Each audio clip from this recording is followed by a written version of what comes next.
Hello friends, welcome back to my new blog. तर मित्रांनो, आज आपण जाणार आहे पुण्यातील मध्य भागात असलेले पर्वती टेकडीवरती. आणि तुम्ही बघू शकता माझ्या पाठीमागे जी आहे ही पर्वती टेकडी आहे आणि आपण ती पर्वती टेकडीवरती जाऊन पूर्ण आपण एक्सप्लोर करणार आहे. तर आपण जाऊया आपल्या पर्वती टेकडीच्या वरती. तर मित्रांनो, तुम्ही बघू शकता हा जो रोड आहे हा येतो आपल्या पद्मावतीवरून. पद्मावतीवरून पुण्याकडे जाणारा मार्ग आहे. आणि समोर तुम्ही बघू शकता ही जी कमान दिसत आहे श्री देवदेवशर संस्थान पर्वती व कोथरूड पुणे अंतर्गत. तर इथं आपल्याला वर पर्वती टेकडीवरती जायचं आहे. तर आता जाऊया आपल्या पर्वती टेकडीवरती.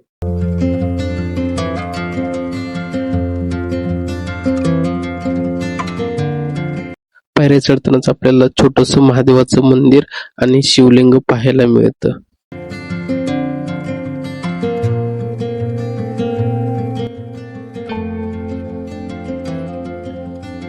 समजा आपल्या वरती पर्वतीला जाताना खाली एक इथं आपल्याला ओपन जिम बघायला भेटते. तर बघू शकते अशा प्रकारे ओपन जिम आहे. इथं सर्वजण सकाळचं किंवा संध्याकाळी सर्वजण इथं ओपन जिमचा व्यायाम करण्यासाठी येतात सकाळ.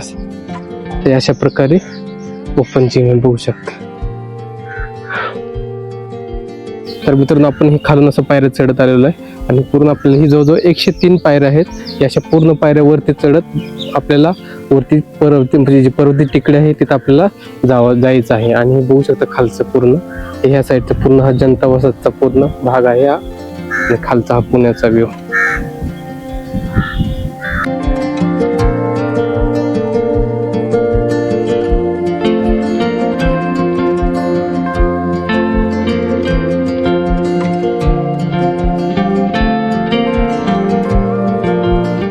पायऱ्या चढून वरती आल्यानंतर आपल्याला श्री देवदेवेश्वर मंदिराची कमान बघायला भेटते.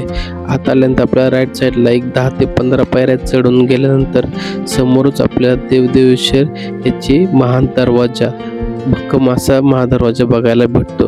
आणि याच दरवाज्यातून आपल्याला आत गेल्यानंतर समोरच नंदी महाराजांचे दर्शन होते.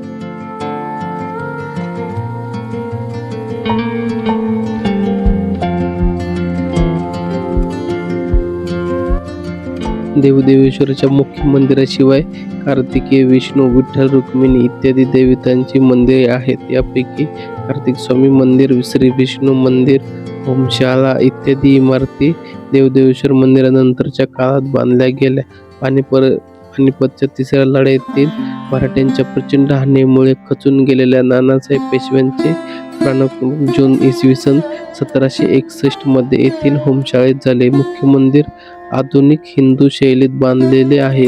त्याचा कळस उंच व निमुळता असून त्यावर सोन्याचा मुलासा दिला आहे. मंदिर परिसरातील चौकोनी बैठकीच्या 4 कोपऱ्यात 4 लहान मंदिरे आहेत.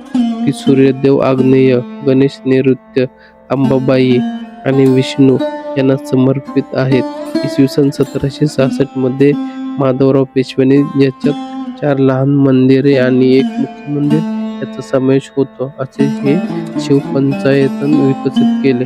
मंदिरात भगवान शंकर, पार्वती आणि गणेश यांच्या धातूच्या मूर्ती आहेत. त्या 3 मूर्ती 1749 मध्ये मुळात सोन्याच्या बनवलेल्या होत्या. 1932 मध्ये त्या चोरीला गेल्या व त्या जागी त्यांच्या हुबेहूब दुसऱ्या अन्य धातूच्या मूर्ती ठेवल्या गेल्या. मुख्य मंदिराच्या पश्चिमेला भगवान कार्तिकेय स्वामीचे मंदिर आहे. तिथे महिलांना प्रवेश वर्ज्य आहे. पर्वती टेकडीवरती पर्वताई देवीचे वास्तव्य असल्यामुळे या टेकडीला पर्वती असे नाव पडले. या देवीचे नाव पर्वताई भवानी. पर्वतीच्या टेकडी पलीकडे जळकीवाडी होती. तिथे नवलोजी तावरे नावाचा पाटील राहत होता. त्याच्या आईचे नाव सकराऊ होते. काही रोगाने त्यांचे 2 स्तन सडले होते. ती हैराण झाली होती. एके दिवशी रात्री तिला दृष्टांत झाला. एक दिव्यश्री तिच्या समोर प्रकट झाली व म्हणाली, या डोंगरावर निवडुंगात माझे स्थान आहे. तेथील जागा साफ कर, माझी रोज पूजा कर व माझा अंगारा लाव, म्हणजे तू दुःखमुक्त होशील. सकाळी जाग येताच आपला हा दृष्टांत तिने आपल्या मुलाला सांगितला. नवलोजी पाटलाने डोंगरावर जाऊन देवीचे ठिकाण शोधून काढले. तेथील परिसर स्वच्छ केला व तेथे लहानसा मंडप घातला. रोज देवीची पूजा करू लागला. तो तीर्थ अंगारा आईला आणून देऊ लागला. आणि काही आश्चर्य, सकराव खरोखरच बरी झाली. तिची प्रकृती सुधारली. अशा प्रकारे भक्तांची पीडा दूर होताच पर्वताई देवीचे महात्म्य वाढू लागले.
काही दिवस गेले. श्रीमंत बाळाजी बाजीराव पेशवे यांच्या मातोश्री काशीबाई यांच्या पायाला काही दुखणे झाले होते. त्यांनी नवस केला, दुखणे बरे झाले तर तुझे देवालय बांधील. देवीचा अंगारा व तीर्थ नीतिनियमाने सेवन केल्यावर त्यांचे दुखणे पूर्णतः बरे झाले. त्यांनी श्रीमंत नानासाहेब पेशव्यांना देवालय बांधण्याची आज्ञा केली. आई व पुत्राचे मनोरथ या देवालयात रूपात पूर्ण झाले आणि हे मंदिर उभे राहिले आणि या टेकडीला पर्वती असे नाव देण्यात आले.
तर मित्रांनो, आपलं पूर्ण पर्वती बघून झालेलं आहे. खूपच मस्त आहे. तुम्ही सुद्धा नक्की एकदा व्हिजिट करा. आणि आपला जर व्हिडिओ तुम्हाला आवडला असेल तर व्हिडिओला एक लाईक करा, जास्तीत जास्त शेअर करा. तर भेटूया नेक्स्ट व्हिडिओमध्ये. बाय.